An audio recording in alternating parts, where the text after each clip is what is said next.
The false god Osiris instructed King Thothma to drive out of the land of Egypt all the people of faith, especially the shepherd kings, who could not be made slaves of. Thothma impressed an army of 200,000 warriors and drove off the shepherd kings, putting to death more than 300,000 of them. And from the people of faith he took all their possessions, such as houses and lands, and did not allow them to hold any mortal thing in possession, neither permitting them to till the soil except as servants, nor to engage in any other labor except as servants. And there went out of the land of Egypt to escape the tyranny of Thothma 3 million people of faith, including the shepherd kings, the unlearned. And in regard to the people of faith who remained in the land of Egypt, Osiris, through King Thothma, made the following laws, to wit, you shall not possess any land or house or ox or any beast of burden or cow or calf, nor shall your people possess an altar of worship or temple nor place of sacred dance. But a servant and a servant of servants shall you be all the days of your life. But in your sleeping place and in the sleeping place of your family, you shall do worship in your own way, nor shall any man molest you therein. You shall not profess openly your doctrines under penalty of your blood and your flesh. Nor shall you teach more in the schools or colleges, nor shall your children receive great learning, and of your arts, of measuring and working numbers, you shall not keep them secret any longer, or your blood will be upon you. And if you say, behold, the Great Spirit, the ever-present, you shall suffer death, and your wife and your children with you. And if a man query to try you, asking, who created the world, you shall answer, behold God. And if he should further ask, do you think that the Creator is ever present? You shall say, no, but as a man that has finished his labor, he sits on his throne in heaven. And if he further ask you, where is God? You shall answer, on the mountain Hord in heaven. And if he still further ask you, is the ever-present a person? You shall say, no, the ever-present is void like the wind. There is but one ruler in heaven and earth, even Osiris, who is Lord the God, Saviour of men. Who that does not do these things shall be put to death. Whoso bows not to Thothma, my earthly ruler, shall not live, says God. These laws were entered in the libraries of Egypt and also proclaimed publicly by the scribes and seers. And yet, with these restrictions upon them, there remained in the land of Egypt more than 2 million people of faith. And it happened that Thothma began the building of the temple of Osiris, the Great Pyramid, and he impressed and conscripted 200,000 men and women in the building thereof, of which number more than 1/2 were people of faith. And these laborers were divided into groups of 12 and 24 and 48 and so on. And each group had a captain, but for series of groups of 1,728 men and women, there were generals. And for every 6 generals, there was 1 marshal, and for every 12 marshals was 1 chief, and these chiefs were of the privy council of the king.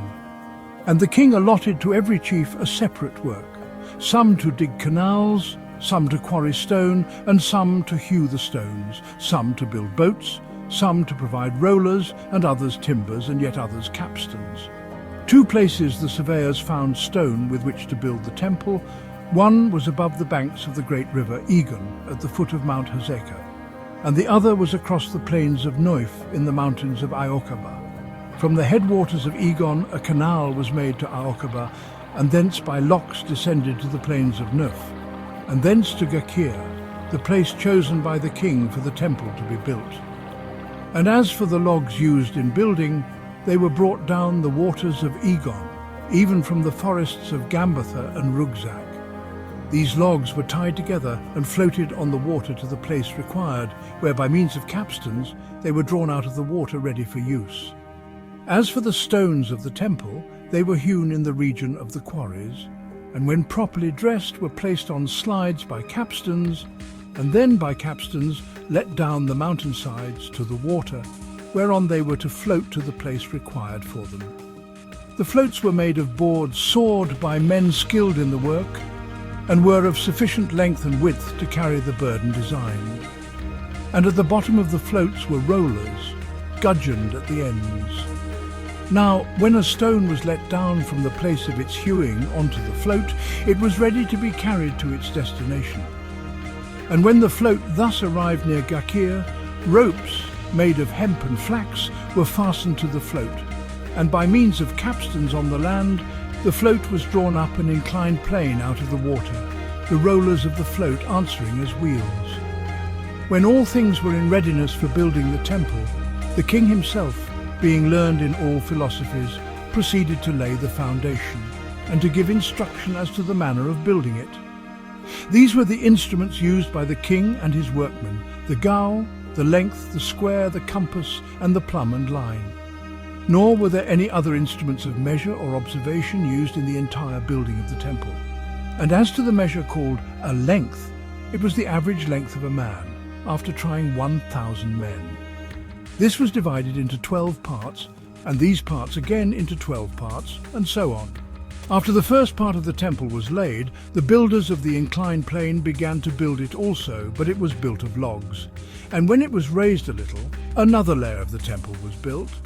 Then again the inclined plane was built higher, and another layer of the temple built, and so on the inclined plane, which was of wood, was built up even the same as was the temple. The width of the inclined plane was the same as the width of the temple, but the whole length of the inclined plane was 440 lengths of a man. Up this inclined plane, the floats, with the stones thereon, were drawn by means of capstans, and by men and women pulling also. For 24 years was Thothma building the temple, and then it was completed. But it required other half a year to take away the inclined plane used in building it. After that it stood free and clear, the greatest building that had ever been built on the earth or ever would be. Such then was Thothma's temple of Osiris, the Great Pyramid.